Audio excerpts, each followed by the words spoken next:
मेरे दोस्त की बीवी बहुत खूबसूरत थी। मैं उससे मोहब्बत कर बैठा था। मैं अपने दोस्त को रोज मजबूर करता कि वो अपनी बीवी को तलाक दे दे, लेकिन वो अपनी बीवी को तलाक नहीं दे रहा था। मेरी लाख मिन्नतों पर भी जब उसने बीवी को तलाक नहीं दी, तो फिर मैंने अपने दोस्त के जूस में जहर मिला दिया। फिर मैंने उसकी खूबसूरत बीवी से शादी कर ली। शादी की पहली रात मैं जैसे ही कमरे में दाखिल हुआ, मेरी चीख निकल गई, क्योंकि उसके जिस्म पर मेरा नाम शुएब है और मेरा ताल्लुक एक मिडिल क्लास खानदान से है। मेरा दोस्त शफीक और मैं बहुत अच्छे दोस्त थे। हम दोनों के बीच बहुत अच्छी दोस्ती थी। लोग हमारी दोस्ती की कस्में दिया करते थे। शफीक भी मुझ पर जान देता था और उसने भी मुझे कभी महसूस नहीं होने दिया था कि वो मेरा दोस्त है। वो मेरे भाइयों की तरह था। मुझे किसी भी चीज की जरूरत पड़ती तो वो चीज मुझे शफीक ही दिलवाया करता था, चाहे वो कितनी भी महंगी चीज क्यों ना हो। इसलिए मुझे भी शफीक की दोस्ती अच्छी लगने लगी थी और इसका साथ मुझे अच्छा लगता था। ऐसा नहीं था कि शफीक से मेरा ताल्लुक कुछ दिनों का था या कुछ महीनों का था। हमारा ताल्लुक स्कूल से लेकर कॉलेज और फिर कॉलेज से लेकर यूनिवर्सिटी तक का था। हम बचपन से एक साथ बड़े हुए। मैं उससे जो भी चीज कहता वो मुझे फौरन उस चीज के लिए हाँ करता, कभी भी मना नहीं करता था और वो मुझे हर हाल में वो चीज कहीं से भी ला कर देता था, चाहे वो कितनी भी महंगी चीज क्यों ना हो, सूट हो या फिर महंगे से महंगे मोबाइल, जूते, घड़ी, वो हर चीज मुझे दिलवाया करता था और उसने कभी भी बदले में मुझसे कुछ भी नहीं मांगा था। मैं भी शफीक से बहुत प्यार करता था और उसे दिल से सच्चा दोस्त मानता था। यूं ही बचपन से लेकर कॉलेज तक हमारी दोस्ती बनी रही और फिर एक दिन शफीक की जिंदगी में एक लड़की आई जिससे वो बहुत प्यार करता था। शफीक से सुना था कि वो इतनी खूबसूरत है कि खुदा ने उसे खुद अपने हाथों से बनाया है। शफीक उसकी तारीफ करता नहीं थकता था। वो उसे बहुत ज्यादा प्यार करता था और वो ये चाहता था कि उस लड़की से उसकी शादी हो जाए, लेकिन वो लड़की हमारी यूनिवर्सिटी की नहीं थी, वो किसी और यूनिवर्सिटी में पढ़ती थी और शफीक ने उसे कहीं देखा था। शफीक उसे कई बार अपनी मोहब्बत का इजहार भी कर चुका था, लेकिन वो लड़की नहीं मानती थी और हमेशा उसे इग्नोर कर देती थी, क्योंकि दोनों के बीच में जात पात का बहुत फर्क था। और मैं शफीक से कहता था कि वो लड़की कभी नहीं मानेगी तुमसे शादी के लिए। ये लोग अपनी बरादरी से किसी दूसरी बरादरी में शादी नहीं करते। ये लोग बहुत ही सख्त होते हैं, लेकिन शफीक नहीं मानता था। वो कहता कि मैं इसे अपना बना कर ही रहूंगा। वो किसी भी सूरत इसे हासिल करना चाहता था। मैंने भी अभी तक उस लड़की को नहीं देखा था, बस शफीक के मुंह से उसकी बातें सुनता रहता था और मैंने कभी इस बात में दिलचस्पी ना ली थी कि मैं उसको देखूं। हमारी यूनिवर्सिटी के सब लड़के शफीक का बहुत मजाक उड़ाते थे कि शफीक ने अपना दिल दूसरी जात की लड़की को दे रखा है और वो तो हमारी यूनिवर्सिटी की भी नहीं। क्या हमारी यूनिवर्सिटी में लड़कियां कम पड़ गई थी जो शफीक को दूसरी यूनिवर्सिटी की लड़की के पास जाना पड़ा। यूनिवर्सिटी की खूबसूरत से खूबसूरत लड़कियां शफीक की दीवानी थी, क्योंकि शफीक था ही इतना अमीर और हैंडसम। सब लड़कियां कहती कि शफीक, हम सब में क्या कमी थी जो तुमने दूसरी यूनिवर्सिटी की लड़की को दिल दे दिया है। वो सारी लड़कियां शफीक के पैसे की और उसकी खूबसूरती की दीवानी थी। ये बात तो मैं जान चुका था इसके साथ रहकर कि इस दुनिया में जीने के लिए पैसे की बहुत ज्यादा जरूरत है और पैसे वाले की बहुत अहमियत है, क्योंकि मैं देखता था अक्सर यूनिवर्सिटी में सब लड़के शफीक के पीछे होते थे और वो चाहते थे कि शफीक इनसे दोस्ती कर ले और लड़कियां भी तो यही चाहती थी कि शफीक इनको अपनी गर्लफ्रेंड बना ले। शफीक की तरफ लड़के हों या लड़कियां, सब उसको देखते थे। मेरी तरफ कोई भी नहीं देखता था। शायद मैं एक मिडिल क्लास फैमिली से ताल्लुक रखता था इसलिए। हालांकि मैं भी कम हैंडसम नहीं था, अच्छी खासी पर्सनैलिटी थी मेरी, लेकिन फिर भी लड़कियां मेरी तरफ नहीं देखती थी। मेरी यूनिवर्सिटी की फीस भी जैसे तैसे मेरी माँ पूरी करती थी और फिर इसके अलावा जो भी मेरे खर्चे होते थे वो तो सब शफीक ही पूरे करता था। इसलिए मुझे किसी भी चीज की अगर जरूरत पड़ती तो मैं शफीक से बोल दिया करता था। इसी तरह मेरी सारी जरूरतें पूरी हो रही थी। शफीक की फैमिली में सिर्फ उसका एक भाई और 2 बहनें और उसके माँ बाप थे, जबकि मेरी फैमिली में मैं था और मेरी 3 बहनें थी और मेरी माँ थी। मेरे पापा बहुत पहले हमें अकेला छोड़कर इस दुनिया से जा चुके थे। इनको कैंसर हुआ था और हम उनका इलाज नहीं करवा सके थे। मेरी एक बहन की शादी हो चुकी थी और 2 का घर अभी बचना बाकी था। दोनों बहनें जैसे तैसे घर का खर्च चलाती थी। दोनों ने अपनी पढ़ाई पूरी करने के बाद जॉब कर ली थी और मेरी माँ भी सिलाई कढ़ाई करके घर का खर्चा पूरा कर लिया करती थी। जैसा कि मैंने आपको बताया कि मेरे खर्चे तो शफीक ही पूरे कर दिया करता था, इसलिए घर में थोड़ी बहुत बचत भी हो जाया करती थी। जो पैसे मुझे बहनें और मेरी माँ देती थी वो मैं अपने बुरे वक्त के लिए बचा कर रखता था। मैं शफीक के साथ अक्सर खाना भी बाहर खाता था और इससे तरह तरह की फरमाइश करता कि आज ये खाने चलेंगे और वो खाने चलेंगे। मेरी माँ बताया करती थी कि मैं बहुत ही मन्नत और मुरादों के बाद पैदा हुआ था। 3 बहनों का इकलौता भाई था, इसलिए घर में मेरी हर ख्वाहिश का मान रखा जाता था। मेरी खुशी को सबसे पहले अहमियत दी जाती थी, मेरी हर ख्वाहिश पूरी होती थी। मैं घर का लाडला था, इसलिए मुझे अपनी बात मनवाने का बहुत शौक भी होता था।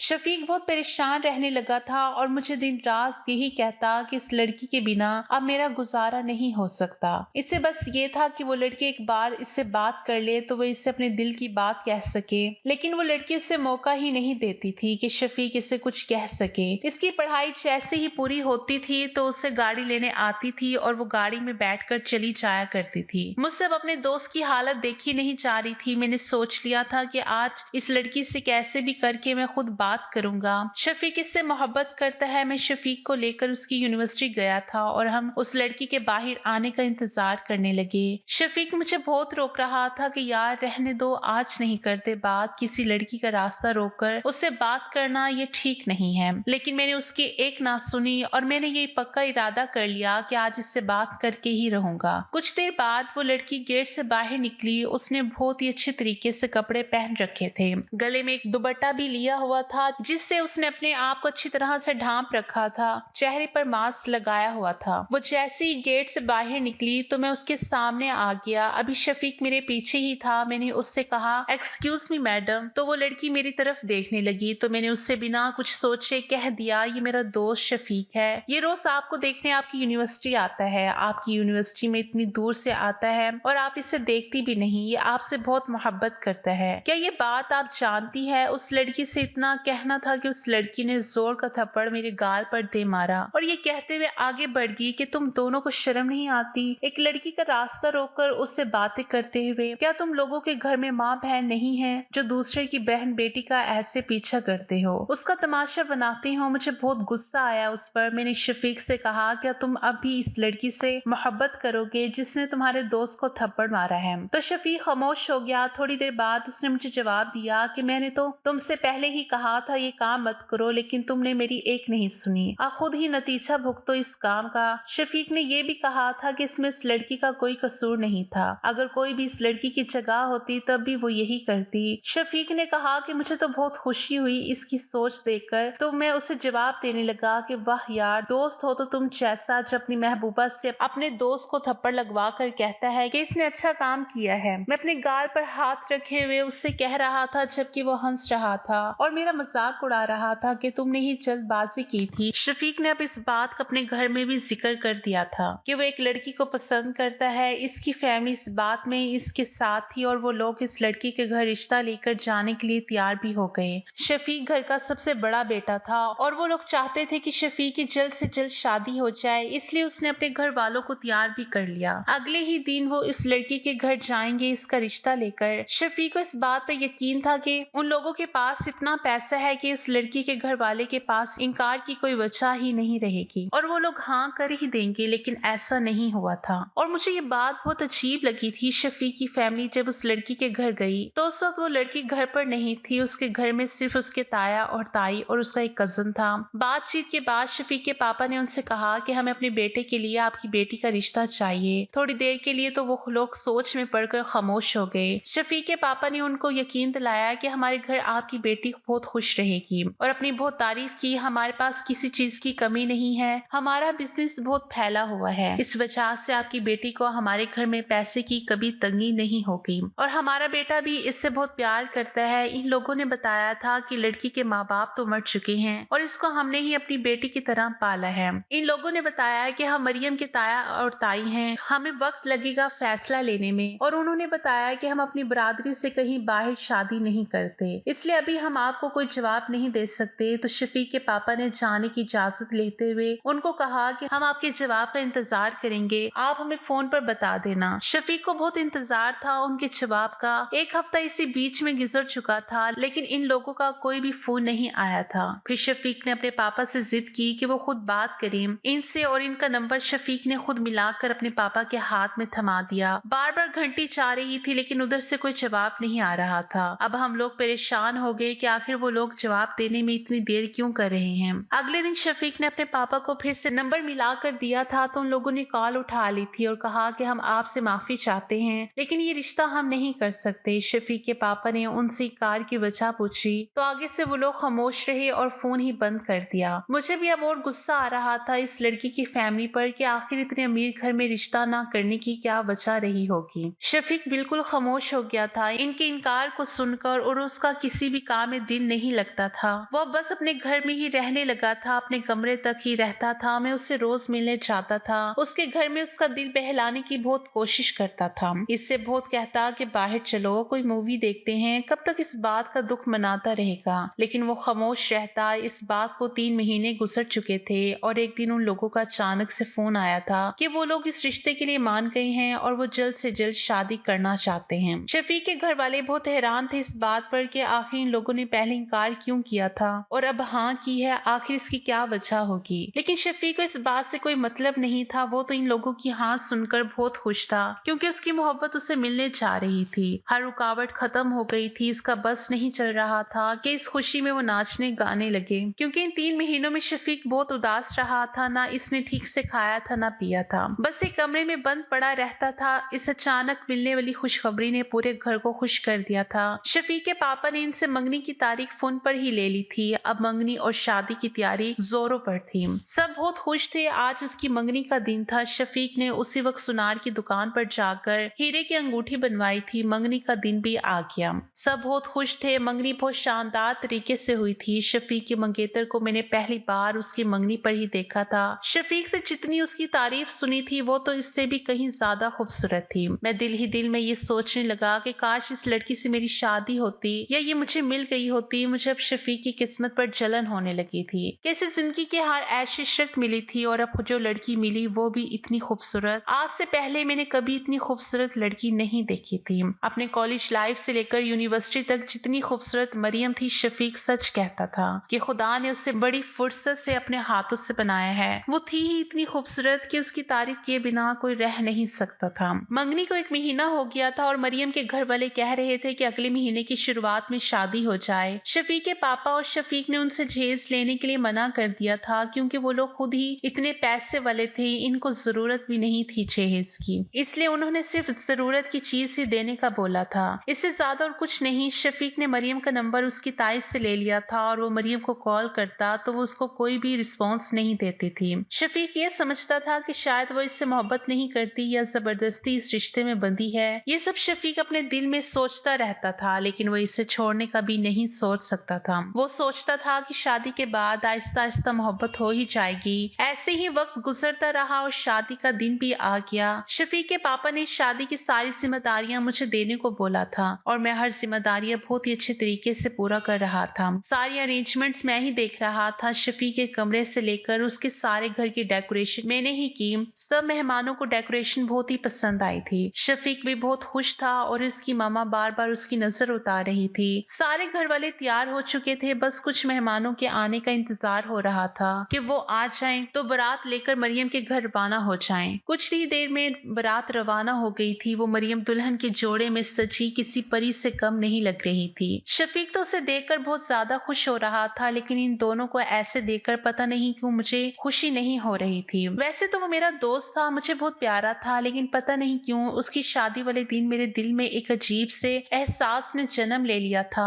उसकी खुशी से मुझे जलन होने लगी थी। मैं खुद भी नहीं समझ रहा था कि ये क्यों हो रहा है। मैं शफीक की खुशियों से जल रहा हूँ या कुछ और बात है। कुछ ही देर में शादी होने वाली थी। सब मेहमान दूल्हा और दुल्हन की बहुत तारीफें कर रहे थे। शफीक भी बहुत खुश था। लोगों से इसकी तारीफें सुनकर मैं बस खामोश खड़ा वहाँ सब कुछ देख रहा था। मैं शफीक को शादी की मुबारक देने स्टेज पर गया, इससे गले मिला और उससे हमेशा ऐसे ही खुश रहने के लिए दुआ दी और उससे कहा कि आखिर तुमने भाभी को हासिल कर ही लिया। उसकी हंसी पूरे हाल में गूंज रही थी। मरियम बहुत चुपचाप थी, ज्यादा बोल नहीं रही थी। शफीक ने उसका हाथ थामा हुआ था। वो सब मुझसे पता नहीं क्यों देखा नहीं चाह रहा था। कुछ ही देर में रुखसती भी होगी। शफीक और मरियम को मैंने कार में बिठाया जो फूलों से सजी हुई थी। शादी खत्म होने के बाद सब अपने अपने घर चले गए थे और मरियम को घर आते ही उसकी सास और ननद पूरा घर दिखाने लगी थी। उसके बाद वो लोग उसे शफीक के कमरे में लेकर गए थे जो मैंने ही अपने हाथ से सजाया था। शादी के 1 महीना होने वाला था, लेकिन अब शफीक बहुत बुझा बुझा सा रहने लगा था। मैंने उससे कई बार वजह पूछी लेकिन वो हमेशा टाल दिया करता था। पता नहीं क्या बात थी जो वो मुझसे छुपा रहा था। हालांकि मैं उसका दोस्त था जिससे वो छोटी सी छोटी बात भी शेयर किया करता था। वक्त यूं ही गुजरता रहा लेकिन शफीक में कोई बदलाव नहीं आ रहा था। मुझे ऐसा लग रहा था जैसे शफीक ये शादी करके बहुत पछता रहा है और मैं दिल ही दिल में खुश होने लगा कि जो हो रहा है अच्छा ही हो रहा है, क्योंकि मुझे शफीक की बीवी मरियम अच्छी लगने लगी थी और मैं दिल ही दिल में उससे मोहब्बत करने लगा था। मरियम को शफीक के साथ मेरी आंखें बर्दाश्त नहीं करती थी। शफीक के रवैये से मुझे ये महसूस होने लगा था कि वो मरियम से खुश नहीं है, लेकिन मैं इस बात का पता नहीं लगा पा रहा था। आखिरकार मैंने शफीक से पूछ लिया कि आखिर क्या बात है जिस वजह से तुम इतना परेशान रहते हो, क्या तुम मरियम की वजह से परेशान हो? तो वो एकदम से हैरान हो गया। उसने कहा हाँ बस ऐसा ही समझो, लेकिन प्लीज तुम मुझे फोर्स मत करो कि मैं ये बात तुम्हें बताऊं। मैं खामोश हो गया उसका जवाब सुनकर। अब मेरे लिए और आसानी हो गई थी क्योंकि शफीक भी मरियम को कुछ खास पसंद नहीं कर रहा था। अब मैं चाहता था कि शफीक मरियम को छोड़ दे या किसी भी तरह उसे तलाक दे दे तो मैं इससे शादी कर लूं। एक दिन शफीक की माँ ने मुझे फोन किया और मुझे कुछ ऐसी बात बताई जो मैं सुनकर बहुत ज्यादा हैरान हुआ। और इसकी माँ बहुत परेशान थी। वो मुझसे कह रही थी कि तुम शफीक को समझाओ। इनकी परेशानी से मुझे अंदाजा हो रहा था कि शफीक ने जो बात बताई थी वो मरियम की वजह से परेशान है। वो एकदम सच है, इसलिए मैंने आंटी को ये बोल दिया कि फिक्र ना करें, मैं इसे समझाऊंगा। ये कहते हुए मैंने फोन बंद कर दिया। इसको कुछ भी नहीं समझाया क्योंकि मैं खुद यही चाहता था कि शफीक यही सब करे। मेरा काम तो वैसे ही आसान हो रहा था, मैं क्यों इसे समझाता। पहले इनके बीच झगड़े होते थे लेकिन अब शफीक मरियम को छोटी छोटी बात पर मारने भी लगा था। ये सब बातें मुझे शफीक की माँ ने ही फोन पर बताई थी। शफीक मुझे जब भी मिलता तो मैं उसे जानबूझकर कोई ऐसी बात बोल देता जिससे उसको अपनी बीवी से नफरत हो जाए और वो उस पर गुस्सा करने लगे। मैं उसको हमेशा ये कहता था कि जितनी मोहब्बत तुम अपनी बीवी से करते हो शायद वो तुमसे इतनी मोहब्बत नहीं करती। हो सकता है उसकी जिंदगी में तुमसे पहले कोई और हो। ये शादी उसने अपने ताया और ताई के दबाव डालने पर की हो।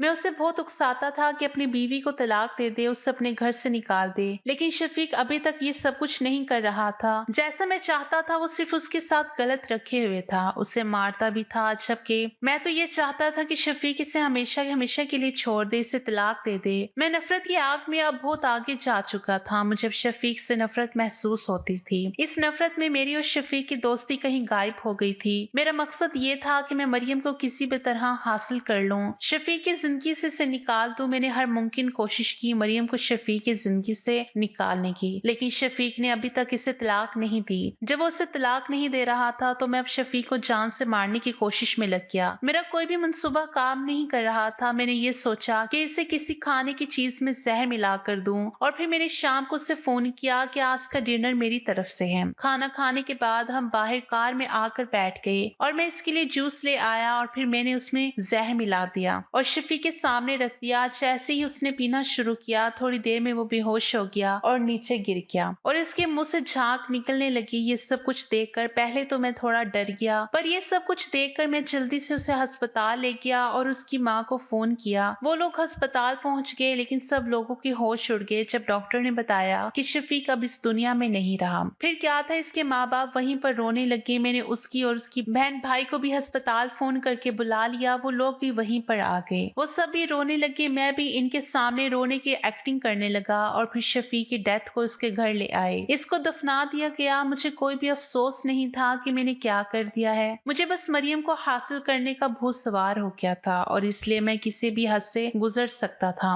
मेरा ये मंसूबा कामयाब हो गया था। शफीक को मरे अभी 5 महीने हुए थे और तब शफीक के माँ बाप ने सोचा कि मरियम अभी जवान है, इसकी शादी कहीं और कर देनी चाहिए। मरियम के सास ससुर इसके लिए रिश्ता देखना शुरू कर चुके थे। मैंने इनसे कहा कि आपको कहीं और रिश्ता देखने की जरूरत नहीं है, मरियम से मैं शादी करूंगा। इन लोगों को इस बात पर कोई एतराज नहीं था क्योंकि मैं शफीक का बचपन का दोस्त था। वो मुझे बहुत ही अच्छी तरह जानता था और मैं इनके घर का ही मेंबर था। शफीक के माँ बाप ने मरियम से इजाजत ली। वो शादी के लिए राजी नहीं हो रही थी, लेकिन शफीक के माँ बाप ने मरियम को समझाया कि बेटा तुम अभी जवान हो, तुम्हारी आगे पूरी जिंदगी पड़ी है, तुम्हें शादी कर लेनी चाहिए और फिर शुएब बहुत ही अच्छा लड़का है, तुम्हें हमेशा खुश रखेगा और तुम यहाँ से कहाँ जाओगी। तुम्हारे तो अपने सगे माँ बाप भी नहीं है, तुम्हारे ताया ताई हैं, वो तुम्हें अपनाने के लिए अब तैयार नहीं होंगे। मजबूरी में मरियम ने शादी के लिए हाँ कहती है और इस तरह मेरी और मरियम की बहुत ही सादगी के साथ शादी हो गई। मैं बहुत खुश था। आज मेरे दिल के अरमान पूरे हो रहे थे। जिस मकसद को पूरा करने के लिए मैंने अपने दोस्त की जान ले ली थी, आज मेरा मकसद पूरा हो गया था।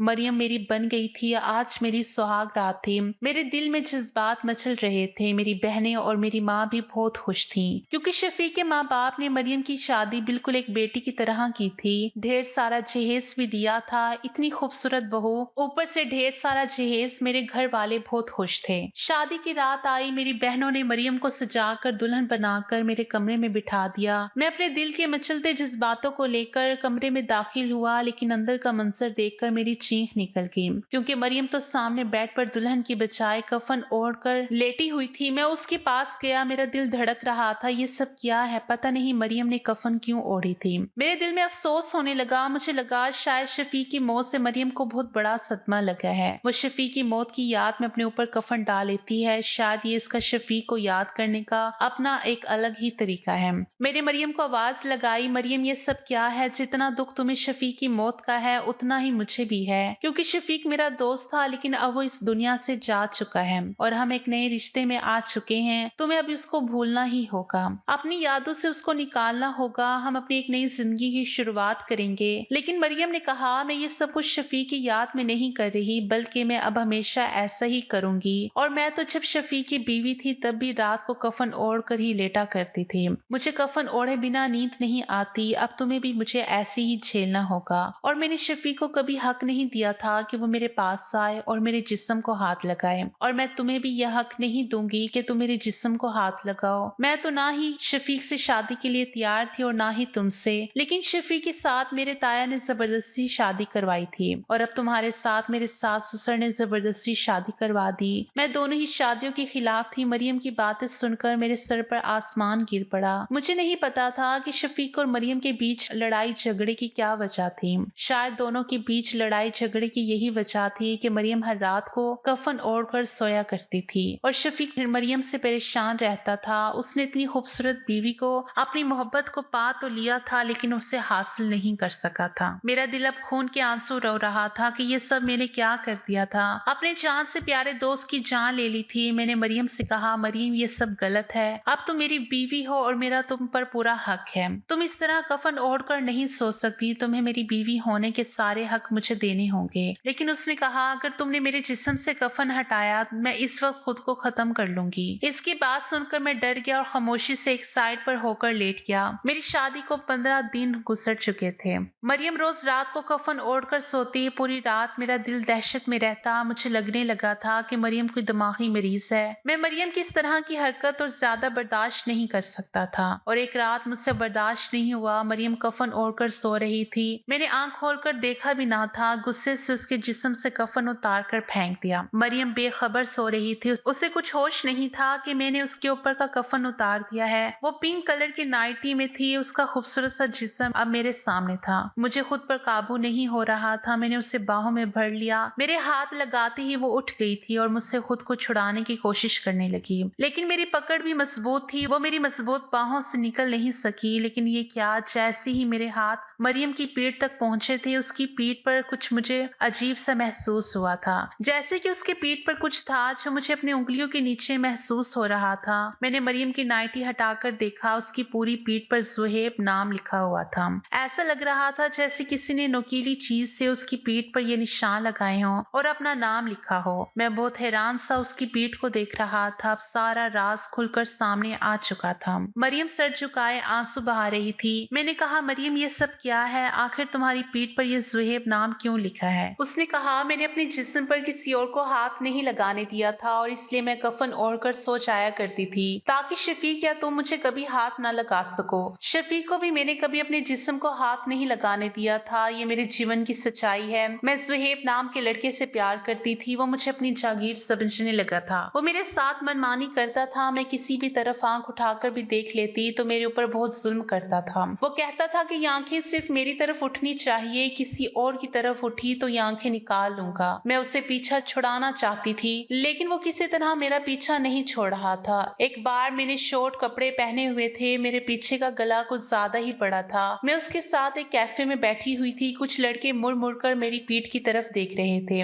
ज़ुहैब से ये सब कुछ बर्दाश्त नहीं हुआ। वो मुझे अपने घर ले गया और फिर उसने मेरी पीठ पर एक तेज धार नुकीली चीज से अपना नाम लिख दिया। उसने उसने कहा कि तुम सिर्फ और सिर्फ मेरी हो। हर उठने वाली निगाह को पता होनी चाहिए कि ये लड़की सिर्फ और सिर्फ ज़ुहैब की है। इसका ये दीवानापन देखकर मैं बहुत ज्यादा डर गई थी। मेरी पूरी पीठ लहूलुहान हो चुकी थी। मैं किसी तरह पीछा छुड़ाकर अपने घर आई थी। मेरे माँ बाप तो इस दुनिया में नहीं थे। मेरी ताई मेरे साथ अच्छा नहीं करती थी। अगर इन्हें मेरी सच्चाई पता चल जाती तो वो मुझे घर से ही निकाल देती। और इस वक्त शायद खुदा को मेरे ऊपर रहम आ गया। मेरे ताया का ट्रांसफर दूसरे शहर में हो गया। उसने घर बदल दिया। इस तरह ज़ुहैब से मेरा पीछा छूट गया। लेकिन बाद में मुझे पता चला कि मैं ज़ुहैब के बच्चे की माँ बनने वाली हूँ। उस दिन से ताया और ताई का रवैया मेरे साथ और भी खराब हो गया। उन्होंने कहा कि तुमने हमें कहीं मुंह दिखाने के लायक नहीं छोड़ा और ऐसे में शफीक का रिश्ता मेरे लिए आया। ताया ने मेरा अबॉर्शन करवा दिया और जबरदस्ती मेरी शादी उसके साथ कर दी। लेकिन मैं नहीं चाहती थी कि मेरी सच्चाई उसको पता चले, इसलिए मैंने उसे कभी अपने जिस्म पर हाथ नहीं लगाने दिया था। लेकिन आज तुमने सब कुछ देख लिया, इसलिए मुझे तुम्हें सारी सच्चाई बतानी पड़ी। मरियम की सारी सच्चाई जानकर मेरी आंखें खुल चुकी थी।